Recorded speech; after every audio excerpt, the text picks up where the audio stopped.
Oh, Holly. Every time. Oh, Holly. Oh, Sallie. Guess what? This week, I didn't poop my pants. I didn't either. You didn't poop. We grew.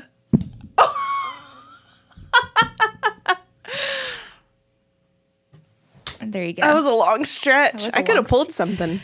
Yeah, I didn't do that. But let me tell you what's going on Okay. in my life. I'm here. I used to think that people who could not get their babies to sleep through the night, I was just like, try harder, you know? Yeah, just try. Just try. Put 'em to sleep. Have you tried swaddling? Have you tried a sound tried machine? telling 'em it's Have you night tried- time? Yeah. Do you have a routine? Do you know, all of these things? They clearly didn't have a Because routine. Dot was so easy. Slept through the night early. It was great. But this boy George. just, I don't know if it's because he's a boy. He just like needs to see me at misses 2 you. a.m. I think he does. We all told you this when you were pregnant. We said this little boy is going to be a mama's boy. I'm tired. He doesn't care. He will have stretches where we'll go like a week and it'll be fine. I'm like, great, we're doing this thing. It's awesome. is the And then best. the next week it's like 3 a.m. I'm like, why are you awake? And He's how many months? 9. He'll be 10 months old. He's a whole pregnancy old. I know. He should be sleeping through the night. Should be doing his own taxes. And then now he's getting teeth. And it's just, and they're all taking their sweet time. So I'm like, okay, we got one tooth in and it's like, here comes another. Hold my beer. Here comes Oh, my beer. I think So- George just does what he wants. He's tell just you going what. with the flow. it is a top-down leadership problem at my home. There is a conspiracy. In your own In home. my home, none of my family members want me to get any sleep. None of them. Yeah. Because, so the other night, I told Andrew before, because I've been struggling, and I don't lose my cool super easily, but when I am sleep deprived, there's a whole other person that comes out that loses her crap. Yeah. And so we're about to go to bed, and I tell Andrew, I'm like, hun, I think that if George wakes up, I need you to just go in and tell him it's okay. Because if he hears me, he does this high-pitched squeal. He throws a fit. It's actually really funny. He goes, like he loses it. But he doesn't do that with Andrew. He does it with me. So if he even knows that I'm in the house, Mama. he wants mama. So I told Andrew, I'm like, hun, I'm so tired. If he wakes up, I need you to go in there and tag in. Because I don't know how, but Andrew doesn't hear anything. Men don't hear. He does not. I think he's deaf at night. I really do. All men don't hear. If George sighs loudly, I hear it. Yes. I'm like, immediately, I'm awake. So Andrew's asleep. It is, it was only midnight. And I had gone to bed like an hour before. And so I'm like dead asleep, but I'm thinking it's like 2 a.m. and I look and it's like, oh, it's only midnight. Are you kidding me, George? So I'm listening for a little while. He's starting to ramp up. And so I touch Andrew because he's not hearing this, of course. I touch Andrew and I'm like, hun, can you please go in there and just shush George? And I asked you like earlier. like we talked about, like we agreed that we would do. And he goes, huh? Yeah. Sound asleep, dead asleep. And so I'm like hitting him again. I'm like, Andrew, can you please go in there and tell George? And every time I go, Andrew, he's like, what? Oh my gosh. Yeah, okay. And then he's asleep. Like he's not. I'm like, how are you not waking up right now? So I lose it. And What does that look like? losing it, well, sometimes I've like hit the bed. I think that's what I did. I got up and he was on his side and I just started like squeezing his side, like tickling him. I was so mad. And then I get up and I hit the bed by his head. The angry I tickler was so awake. mad because it makes him mad. And so I'm just like, so he's going, what? And I'm going, I told you to get up and go shush George. And he's like, Shush him. what is going on? He has no idea what's going on. Oh God. And I'm going, why am I even talking to you? You Yeah. don't even know what I'm saying. He just keeps going, what is wrong? What is going on? Like And I bet he had no memory of it the next day. I asked him, I said, do you remember what happened last night? Oh. And he goes, I remember you were really mad about something. And I was just like, so I would go in there, get George to sleep. And then at like 5 a.m., Dot, who's supposed to be on my team, she's supposed to be a team player. Right. And sleep through the night. She's going, I want to poo-poo on the potty. Mommy, I want to poop on the potty. Like, and then it got angry. She got violent. She screams, Mommy, I want to poop on the potty. So I go and get her out of bed. And I have my eye mask over my head. I'm so dead. Oh, yeah, because you sleep with an eye mask. Yeah, you got to block out all light. Wow. So then I go in there and we're sitting on the potty for about 10 minutes. And I'm just like, Dot, I don't think the poop is coming. And she's like, it's coming. I'm like, it's not coming. And so finally I just said, you're just going to have to poop in your diaper. I have got to go back to bed. So I put her back in her bed. She didn't ever poop. And then, Andrew has to go to work and leaves me with these Suddenly people. It's 7 a.m. Suddenly it's 7 a.m. I'm so tired. And I don't know about you, but if I get woken up in the middle of the night, I don't just go back to bed. No. I'm awake. So I was awakened at midnight, and I maybe fell asleep at 2 or 3, and I'm awake again at 5. Yep. And then it's like the day has started, and I'm expected to get up and be a responsible adult. And so the other night, Wednesday night, I had to get up early to go do something, and Andrew was going to be in charge of getting the kids up, which he does a couple times a week. I have to leave early. And wouldn't you know, the day that he is in charge, George freaking sleeps until 9 a.m. And I'm like, are you kidding me? What is wrong with you people? I just give and I give. I can't stop and I make giving. the snacks and I open the pouches. Yep. And I wipe the butts. And you guys have the audacity to sleep for the man. To sleep for the man. For the man of the house. And I just want to tell Dot, I'm like, Dot, he wouldn't even hear you if you were crying. You know who wouldn't get you up in the middle of the night to not poop on the potty? Your father. Your father wouldn't do that. But I don't understand. So last night, George cried twice. And I thought, I am just going to let him. I'm just going to give it a minute. Because it was like a whine. Yeah. And so 2 times, he put himself back to sleep. And I eventually just went and got a towel and put it underneath his door to block some of the sound. Because I know he's fine. And I can still hear him because his room is right next to ours. And I slept great. Well, there you go. That's all you needed. I did not sleep great. And it's did not your child because... wake you up? Kinda. Was it a man child or a baby child? It's a man child. So, I don't have a 9-month-old baby son at home, but I have a 29-year-old man child that sleeps in my bed. His name is Micah, and Micah has a cold. Oh, bless your heart. Yeah. How do you know that he has a cold?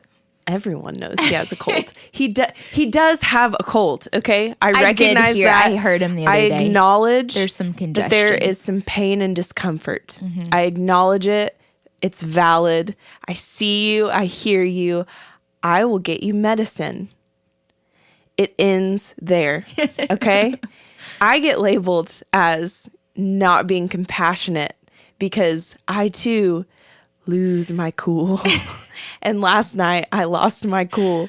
And I started laughing earlier because I'm just now thinking on this. Yeah. We didn't talk about this when we woke up. And I think it's because we both were just not sleeping great. Yeah. He has congestion.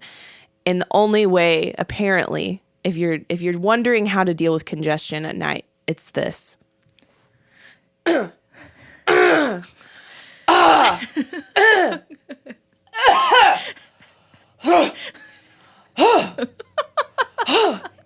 Then, and I wake up every time he does it, and I'm thinking, I'm gonna kill him.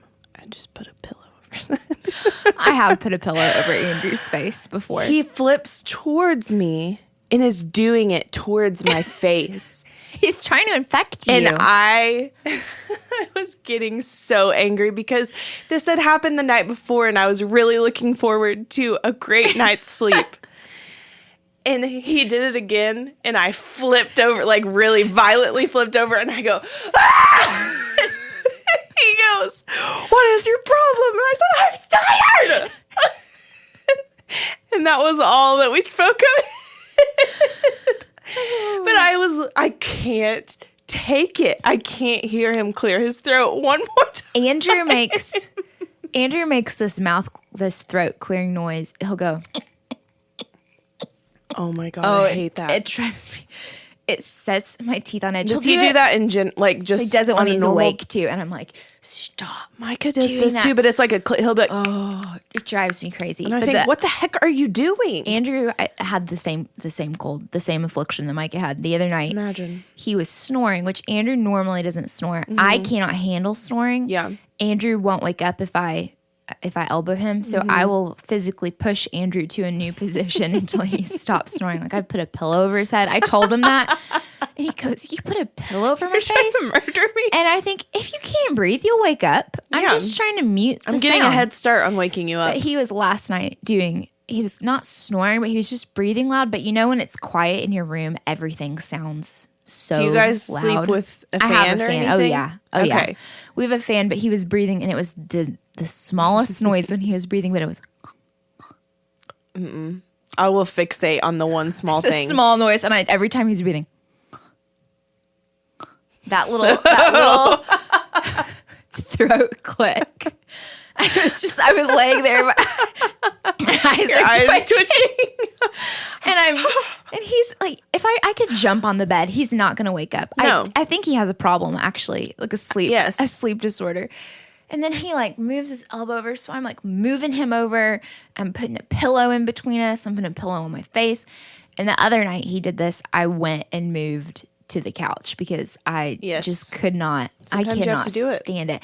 They have, people think when they get married that the biggest thing you need to talk about is sleeping together. Mm-hmm.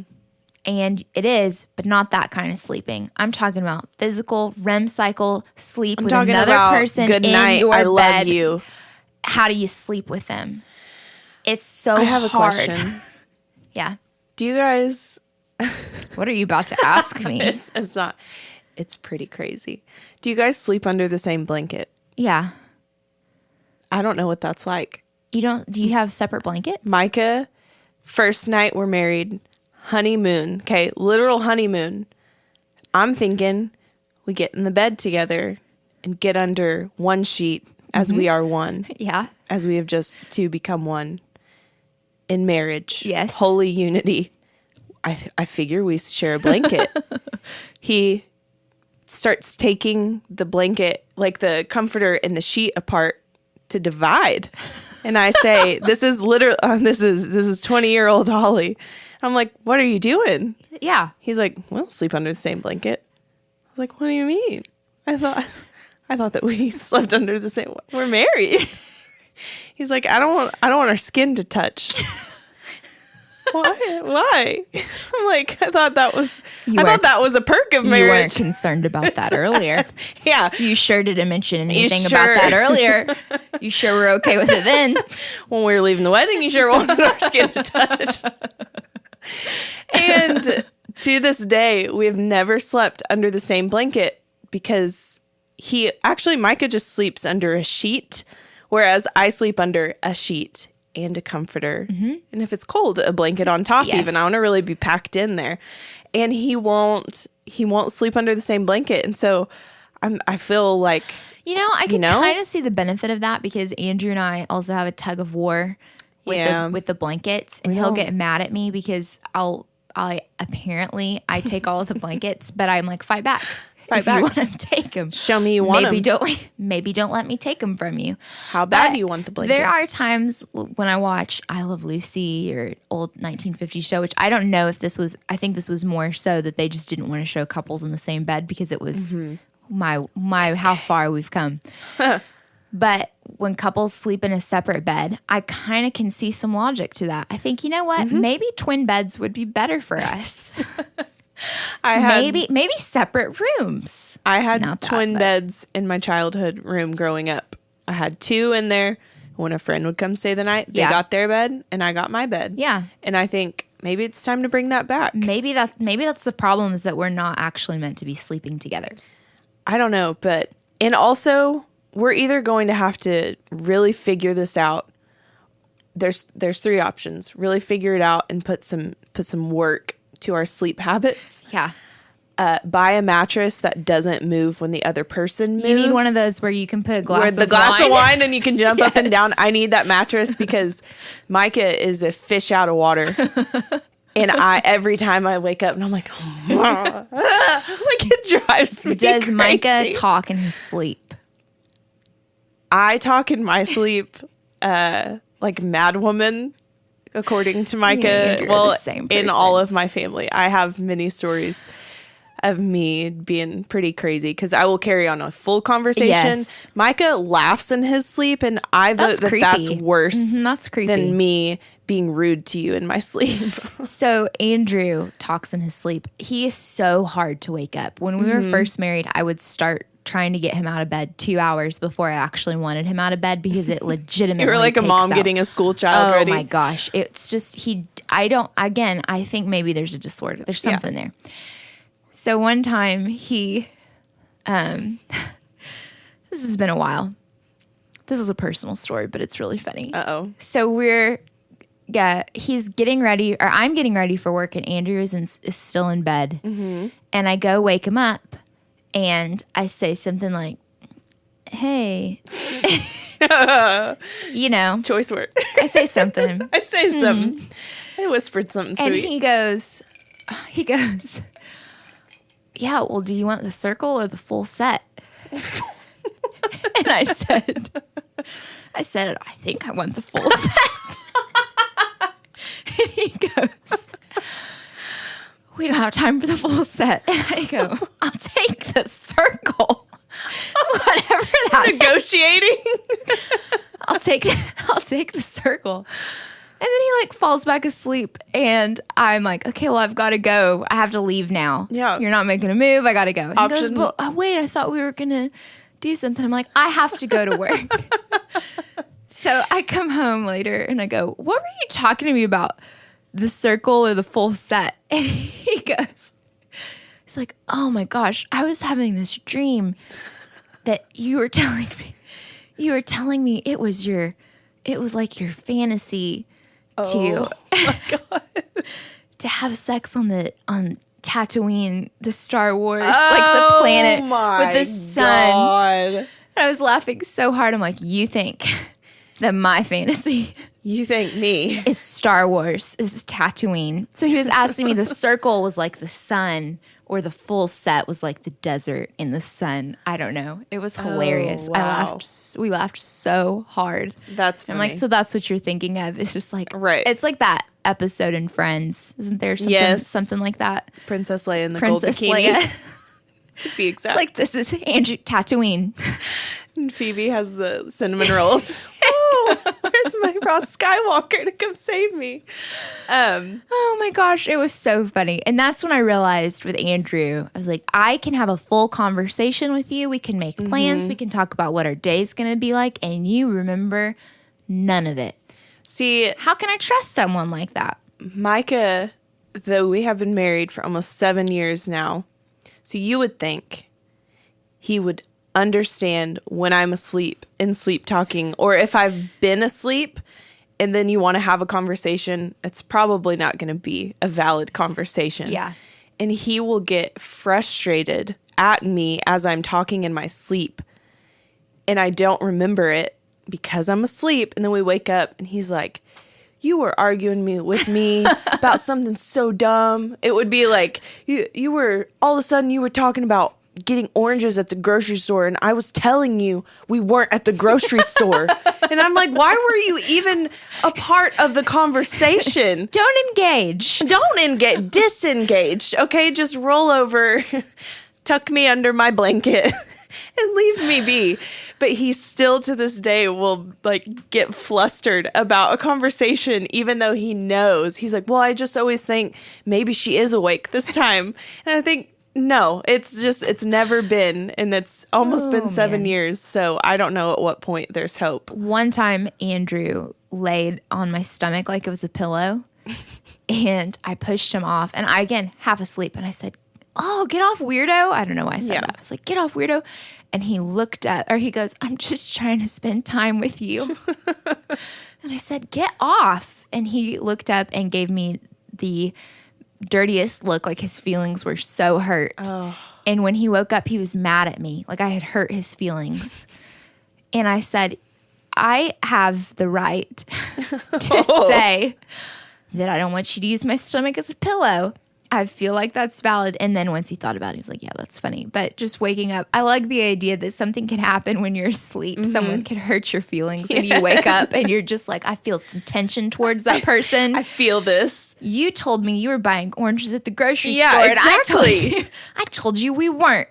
And you called me. I just don't understand. It's just one of those things like that I don't think enough time is spent in premarital counseling talking about. The sleeping situation. The sleeping situation. The marriage bed. I was asked plenty of personal questions that I was uncomfortable Money, to talk about. But no one asked me. Who's responsible for what? No one said, are you guys going to share a blanket? I would have liked to have been prepared. No, in fact, you're not going to share a blanket. And he would be baffled at the suggestion that you should. Would that have changed things?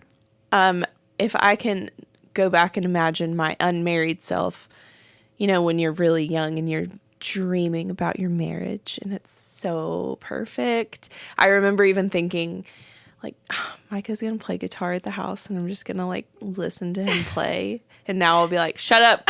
Go in the other room. Quit playing that chord.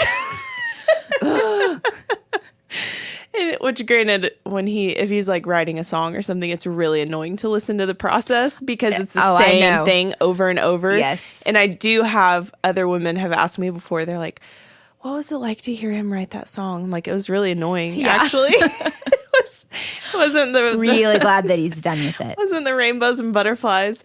But I think if I was talking to my younger self, I was like, listen, he doesn't want to sleep under the same blanket as you. I'd be like, oh my God, why? Like it would have been emotional to hear that. And now I'm like, yeah, whatever. Take your sheet and go elsewhere because you're annoying me when I sleep. It's funny the things I was thinking about this today. I was putting away laundry and getting frustrated because it's like, why do we have all these clothes? Mm-hmm. There's too many clothes in here, and I'm putting them away, and I do the laundry. Andrew will do a load, but I'm the primary folder and the putter awayer of clothes. Did you put yourself in this position?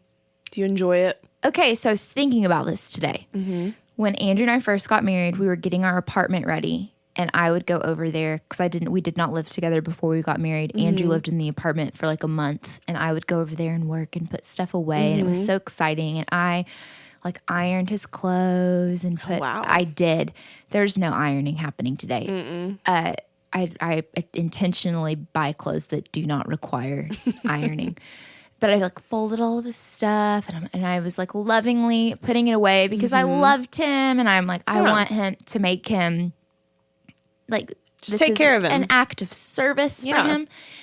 And then at some point down the line, it just changes. I'm like, oh, you have way too many clothes, and it's just interesting to me that something that if you're not careful, the things that you enjoyed doing for someone that you love can become like a grudge that you hold against them, or a burden, or begrudge them for like, why can't you just freaking do your own laundry? Fold your own clothes. Fold your own clothes. But then I look back and thought it was an honor for you to get to do this because it was like he was busy. It was an act of service. You're right. That you were providing, and then at some point down the line, it's just like, I don't want you anymore. Yeah. Well, and I think I have a funny story actually about laundry and putting away things. So when we were first married, this was definitely within our first year, and we lived in a 1-bedroom apartment, and I was shooting weddings at the time, and well, I'm still shooting weddings, but I was a wedding photographer at this point. And the day before that, so this was a Saturday, I was out shooting a wedding. And so Micah was supposed to take care of the homely duties at that time. It was an agreed upon thing. He was going to do our laundry and put it away while I was out working. And the next day we had church. He was working at a church at this point. So Sunday mornings were always super busy and very early for us. So he was up. I mean, I think he would get up by 5 a.m. and have to be up at the church by 6:30 or something. We lived right down the street. So he's getting up. I'm sound asleep. You know, I've just been working. I did a 10-hour day before that. Okay. Worked really hard. And Micah starts to notice that he can't find a pair of clean underwear. It starts subtle that he's looking for something, kind of using his phone flashlight, trying to find it. Then lights start getting flipped on. Then clothes are being thrown violently. And I'll never forget, I'm laying there. And he's like, I can hear him talking to himself, but also talking to where I can hear him. Where are my underwear? Where are all the clean clothes? Where are they? And he's like freaking out. And so I'm just laying there and I'm like, don't say anything, Holly. You weren't even here. This is on him. You're asleep. You're asleep right now. And he is like, I don't have any clean underwear. If you wouldn't have just laid around the apartment yesterday, he's talking to me at this point, to me, maybe we would have some clean clothes. And he's ripping through and he slams the bathroom door. And I laughed to myself. I didn't even get mad because I thought, you idiot. You fool. And so time passes and I finally raise up and do you need me to wash some clothes for you? Yeah. What do you need in this moment? He's like, I found some underwear. Sorry that I said that. Yeah, I know you were working yesterday. And then it was like an awkward shift from, oh yeah, I was supposed to do all of that and you actually worked all day and I sat around the apartment and I didn't take care of what I was going to do. And I think from that point on, it was like, you take care of your laundry, I'll take care of my laundry. So now we still hold true to that. We just kind of do your own laundry. We each do loads as it's needed. I have started now just trying to group up the laundry, and I try to fold it immediately from the dryer because I noticed, hey, I'm tired of having mountains of laundry everywhere. And obviously neither of us are doing great at the whole transfer from laundry room to bedroom. So I try to just fold it all. And then, he puts away his clothes and everything. But laundry is one of those things that I think this should not be an area of contention. Like housework should not be an area of contention.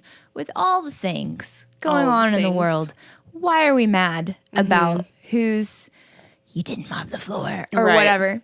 And that was one. I don't know if you guys did. You do premarital counseling? We did too. One of the things we talked about, we went through a list of housework and assigned who's going to do this, who's going to do this. So there was expectations. I don't mind doing most of it because I want it done. I was going to say I kind of prefer to do a lot of it. Now, our husbands are going to hear this. Andrew, you said you do. Yeah. Andrew, actually, I do not want to throw him under the bus. There are so many times when I have come home and he has deep cleaned. And I know. Oh, same. So many times. I'm so appreciative. But I kind of view it as my job too. I like to keep the house pretty orderly. So, but it can get with 2 children. And we're both, we're doing things. Well, just life. It's hard. It's hard to keep the house clean. Yeah. If you plan on doing anything else with your life, because I could vacuum and mop every single day. I'm like, who is tracking this crap into our home? Is it me? Surely it's not me. Couldn't be me. Never. So I started just doing a 15-minute pickup before I go to bed. Just go through, clean surfaces. Bless the morning you. But on either Thursdays or Fridays, doing a deep clean so that we can start the weekend just nice. Just enjoy it. Just enjoy the weekend. And I try not to, I think we've talked about this before, but my feeling is if I try to make sure that all of our jobs are even, for every job I do, if I'm well, Andrew has to do the same job. Yeah. I have, in my marriage, that has only led to contention and fights. Yeah. And so I try to go, it's not always easy. Same thing like with George, where I'm like, can you just get up? Yeah. To me, there's a reasonable point where I can go, Andrew, I need you to do this. And he will. Right. But also realizing like George doesn't want Andrew. Yes. He wants mama. Yeah. So there are times when it's not completely balanced and fair. And if I go back and think about, okay, that first apartment, and I was putting all of Andrew's clothes away and doing the dishes and so excited to be his wife and to share a home together and make it. He lived in a boy apartment. It was just gross. Yeah. And to create a space where it's like, can you tell that it's clean and it's Right. nice and it Cozy. smells good and it's cozy. Like I want you to enjoy this home that I've created for us to live in. And I want to go back to that instead of, well, you didn't do. Yeah. Just It's like griping. I can, because I'm like I can freaking take out the trash and I can forgive that you didn't do XYZ because you were out doing whatever. I'm to the point now. I'm like, you know what? I would rather just do the dang household chore than look for an area to pick a fight or go like, I wish you would put your underwear away sometimes. I mean, he probably wishes that I would not throw boxes into the garage. I will never stop. Not broken down. I won't stop. Just I throw can't. them out. You do. You do it. I'm not doing it. I can't use a box knife. That's scary. No. And there's some things that it's like, that's men's work and I'm not going to do it. I'm not going to put my own gas. I'm not. Unless I have to. I'm just not going I to. will, but I'm not going It's to. men's work. I would agree. I think for a long time, I expected so much from Micah in the sense of him to see and notice the same things that I noticed when it came to a dirty home or leaving things out or anything like that. A small example, Micah has some cologne and he gets up really early in the mornings during the week to go to work. Like he leaves the house by 3:45 in the morning. And so he will take his cologne from our hall cabinet and he sprays it in the dining room where it's connected and he leaves it on the dining room table. And I could lose my religion over it. It drives me mad. But I have started to just recognize he is not doing this Yeah. to get at me. Yeah. He is not spraying I'm gonna put this cologne and like, can't wait to piss her off in the morning when I won't even be here to see it. He's in a hurry. This is a him 3:45. problem, not a me problem. He's in a hurry, so he's just spray, go, Yeah. sit it, and go. He's not thinking. And in my head, because we've had the conversation multiple times, spray it by the closet and then put it right back in. But he's like, but I'm putting on my shoes. He's doing his thing. It's not my thing to do. And so I have started just going, you know what? I'm more upset about this than he is. All I have to do is set it back in the closet. Does it really kill me? Does it kill me? It's not as though I'm enabling him in that all he's doing is walking through the house and taking an object from point A to B and leaving it there because he's lazy and just Yes. laying on the couch and sleeping all day and Yeah. not having a job or not doing anything to add value to our family or our Yeah. home. And so I think for me, I have started to take into account like, okay, just because it's not how I would do it doesn't mean that there's a right or a wrong way in this kind of instance. And if I'm the one that's so worked up about it, maybe I should just be the one to take care of it and solve the problem and move along with my day. And it's not an issue. This is another thing I was thinking about the other day. It's really interesting to me.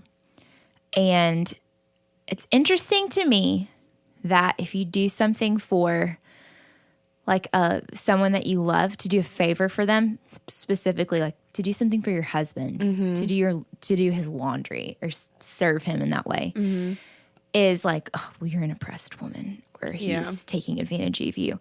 But if I were to do that same act of service for a friend, like if you're sick and I do your laundry, what a great friend you are. Yes. And I've kind of just been raising the question in my own head lately.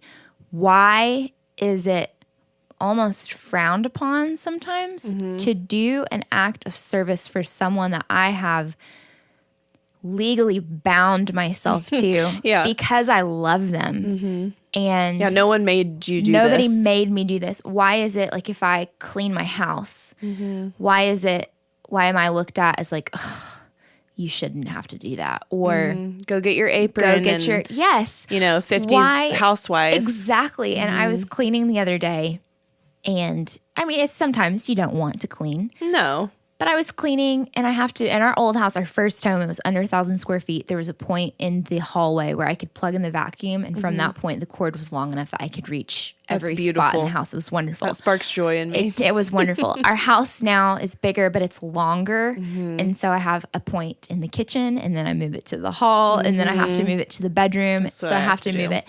And sometimes when I'm back, I'm like, oh, it's... I'm so annoyed that I have to move this vacuum.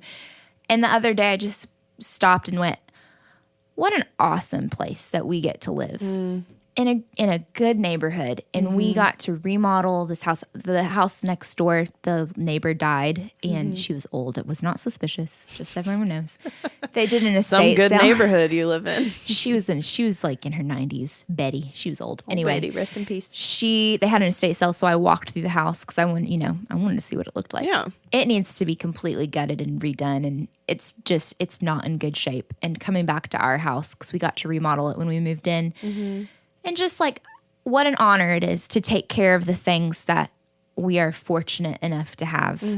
And I think I've heard before women say who've lost their husbands in some way, say what I wouldn't give to pick up his dirty socks off the floor again. Yeah. And same with my children, to wipe a butt. And Jot is getting so big. And I'm like, sometimes I've heard that phrase, sometime you'll pick them up and you'll put them down and you'll never pick them back up again. Yeah. Like, that will be the last time that you ever pick them up. I know. And I think it's easy culturally to just complain about all the things that we have to do and all the things that our husbands aren't doing for us. Or our friends really could be much better. They could be so much better and thinking about us and serving us, and just going back up. What am I really, at the end of the day, what am I complaining about? Right. And when I switch my attitude, I think, do I want to do what Andrew has to do? Because he is the primary breadwinner. Like, do I want to go out every day and have the obligation of a mortgage and 2 children and all of the car payment and all of the other crap? Do I want that on my shoulders? No. Then shut up. Shut up. Slap yourself. Then you shut up. I look in the mirror and I go, then you shut up right now. Shut up, Sally Dale. You shut up right now.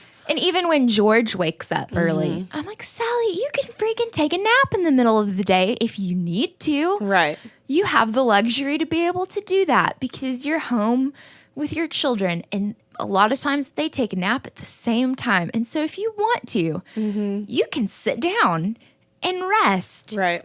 So stop complaining. And it just makes me go, what problems do we really have? Right. Not that there aren't any, but it just puts everything back in perspective. Well, and even thinking back to how we started the episode, which obviously is funny to us and we take nothing back. But in light of even with our sleeping issues that we're having, it is at the end of the day something that when I get up, it's not going to ruin my day. Like today, I did not get up and get so frustrated at Micah and wake him up because I still got up early and Micah slept past the time that I got up, and I could have woke him up and been like, you need to get up. I'm up. I'm getting up and doing stuff. But I thought, you know what? He's going to sleep. And I made him coffee and I made him breakfast and I still did all of that. But in the sense of this isn't my hill to die on. And if it was, what a silly hill to die on when there's much more there's bigger fish. Andrew and I have been married. We will have been married 10 years now. So we're to the point now where quite a few of our friends, got married around the same time that we did. And now it's really sad and breaks my heart. But there are several of our friends who are now getting divorced. And it's just really sobering. It's like, oh my gosh. And I'm not saying that it was caused by snoring. I don't know all of the details and whatever, but it's just really sobering that when I'm folding laundry And it's just a reminder to me. I'm like, Sallie, you could let this little tiny insignificant thing become a root of bitterness, and that affects so many other things about how you're not treated right, or it should be fair and it's not, or like little things like that could just snowball and escalate. Well, and in my opinion, those little things, you have a choice to make of either, okay, this is driving me so crazy, or I'm so annoyed, or I'm so bothered by this that I can either, one, address it and have the conversation. Yes. Or two, if it's not worth having a conversation, then I need to get over it. It's in the same thing. We've talked about this. Same thing with friendships. Yes. If you get your feelings hurt over something, it's like, okay, then you can either give them the benefit of the doubt and say, you know what, I know them as a friend. I don't think they meant to say that, and so I'm going to let that go. Or address it. Say, hey, you hurt my feelings. Don't ever Don't cross me. Don't cross me. Give them a chance to just have a conversation. But what you can't do is just hold on to, well, they said that hurt my feelings, and now look at them and they're going off and they don't even care and they don't even know. And I just think, how many people have hurt us so badly that have no idea that they even hurt us, right? And they're just like, we're so mad at them and they have no idea. And then because of that, anything they do from that point on feels like a personal attack. Well, like, well, of course you would do that because you already did this over here, right? When you have no idea. And you have no idea. But even looking within my own home, and just the fact we're two different people, we're wired completely different. Yes. We are total opposites, and that did attract. Opposites did attract, folks. Like a magnet. Like a moth to a flame. But with that being said, we're not on the same page a lot of the time. And so it takes me he's also welcome to have the conversation too. It's not just me with the problems, but it's like the longer that I avoid and don't have the conversation, the deeper the wedge that is driven between us, the deeper the root of, like we're talking about, the root of bitterness that is just growing in me. And he will have no idea, because also he is a man. All men tend to be the same in the department of, when that case is closed, it's gone. It went up in flames. It is burned from the memory department. Yes. I can't recall it. I don't know what happened. I don't know what day that was. Whereas I know, speaking for myself as a woman, I can call back things on memory that I have forgiven you for. 7 years ago, you did this. And it was in this spot, and I was wearing that shirt, and we had just eaten at this restaurant. I can do that. And it's not that I'm sitting and festering in something. I just really have a good memory. But we're different. And so it's important to address things and have the awkward conversation. Otherwise, that I don't want to wake up one day and not be able to put his cologne away. Not because he's dead. I don't want that to happen either. But because I allowed something so small and insignificant to take away something that at one time was the thing that I wanted most in my life. I've heard several people, because now that I have been married for long enough, they go, well, we just grew apart. We're not the same people. And just to an extent, I agree. Like, Andrew, I think Andrew sent you the other day some tweets that I had from when I was 18, which we need to read. We'll save those for later. They're really good. When I look at those, I go, oh my gosh, I am not the same person. Thank God. Yeah. Thank God. Hopefully, if you have been, married for any length of time, you look back and go, oh, I am not the same person. Thanks to this person that has helped me grow, and vice versa. And so I think for Andrew and I'm like, we're not the same people. But we're growing. We're committed to grow together into different, better people. Yes. And instead of going like, wow, we have nothing in common anymore. Because it can be that way with friendship. Just right. like, well, we don't have anything in common anymore. I'm like, well, a marriage is, you got a little bit more vested than just a run-of-the-mill friendship. I also want to say, for the sake of saying it, because I have people in my life who have grown apart from spouses, who have gone through the terrible thing that is divorce. And I only say terrible in the sense of how heavy it is on the people that it involves and the families and kid. Like I recognize that, and I'm not like hardened over to that at all. But I think also recognizing that kind of goes in the same thing that we're talking about of we're either discussing it or we're moving on from it, whatever that looks like, and then leaving out the space to harbor this bitterness towards a person, whatever way it goes. And just, I mean, you move on from the problem. And whether that's like in the instance that we have, like I have a family member who had went through divorce, and it was like she grew apart from something that was really harmful, and it was a terrible situation, but she's no longer bitter towards her ex. And it's like, it was kind of a beautiful thing to see of, she's not this woman who's gonna sit and trash something that was a problem. She truly closed it. She moved on. Yeah. And she's working on something bigger and better. And I think so it can be applied to that situation, or also, like we're saying, in our own homes, of something as small or not as small. What I'm seeing is, for me, it's like everything that aggravates me is a point of, there's a decision to be made. Yep. So I can either be annoyed by it, frustrated by it, blame somebody, blame the person, and you end up blaming the person who's closest to you, or you're chill. Well, if these kids just wouldn't track in, there's always an underlying problem. Yeah, there's always something. And I've just like, I want my house to be a place of peace. Yes. And I don't want to try and drag in unnecessary arguments about laundry. You're right. I just like, if I go back and if something happened with me and Andrew and I went back in my mind and thought, what was it that started it? It was that he wouldn't put his socks into the hamper. If I saw that white sock one more time. That was the last straw. That was the last time I saw him. Get out. Get out. Take your dirty socks Take your nasty socks with you. And even with sleep deprivation, I'm going, you know what? George is going to sleep eventually. He will. It's going to happen. And someday, maybe, I will think, oh, I used to get up with you and go hug you and kiss your cheekies. One day when and he's he married giggle. And he's grown and he's gone, and your house is quiet, I know. You're going to wish you had a little baby son to wake you up. I know, my baby Georgie boy. So you better shut up. I'm just kidding. But everything in perspective. Yes. And so I think if you're going through a rough time right now, not to minimize and go, guys, it's just get over it. Choose joy. Choose just joy. to call back on Micah there. Choose joy. Just choose joy in this moment, guys. But if you do take a perspective or just calm yourself. I think in doing a self-check of what's bothering me. Is my schedule too overloaded? Yeah. Am I doing too much? Did someone upset me today? What was the issue? Yeah. Because maybe it's not that sock. Yeah. Maybe you need to cut some things out. Maybe it's not the pacifier that's on the floor that you just gave back to your baby. And maybe you need to do that sometimes. Maybe they need the germs. Maybe someone else should shut up. Andrew, baby, if you're listening to this, I love you so much. And next time you ask if I want the circle or the full set, I want the full set, baby.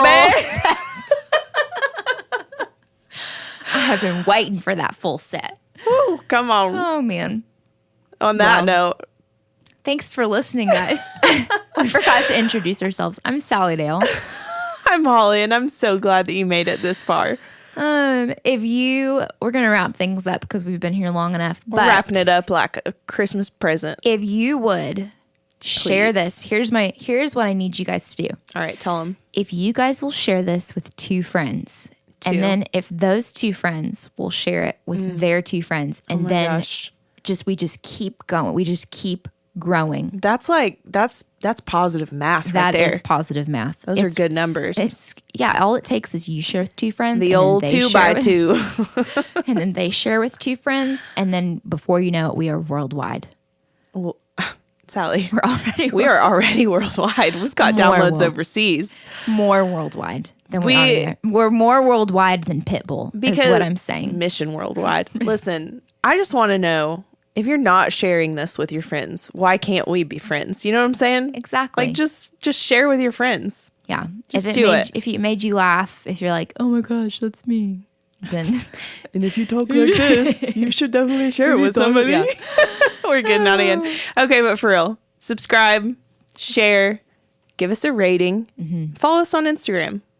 I think we have a TikTok too. Oh, we're TikToking. We are TikToking it up. TikToking, not stopping. So. But we're stopping now. We are. This is it. Have a great rest of your week, and we will catch you on the next episode. On the flippity flip. On the flippity flip. Bye.